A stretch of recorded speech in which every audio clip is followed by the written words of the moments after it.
Hey, Coop here. Welcome to 90-Second Recap, where I share a quick sports history lesson based on today's cap. It's August 8th, and I'm wearing the cap given away to attendees at the first Cubs night game on 8/8/88. Except it wasn't the first night game at Wrigley, nor did it end up being the Cubs' first night game either. I managed to get tickets for my dad and me in the grandstand rather than the bleachers, which is where I spent most of '88. That was fortunate, since it poured like a freaking monsoon after 3.5 innings, and we were thrilled to be under cover.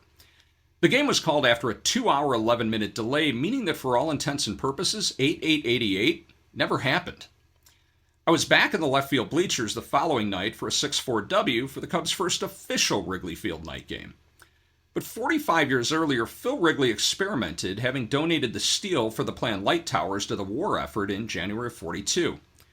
In June of '43, the Cubs tried a 6 p.m. start, betting that in those olden days of much quicker games, they'd be able to get it in before the 8:30 sunset. And they did, beating Mother Nature by 13 minutes. The following week, the All-American Girls Softball League, not yet the All-American Girls Professional Baseball League, which meant they hadn't yet made the switch from a 12-inch ball to a 9-inch ball, held its inaugural All-Star game at Wrigley using banks of temporary lights behind home, first, and third. Was the illumination great? No, far from it, but it was legitimately the first actual night game in Wrigley Field history, July 1st, 1943.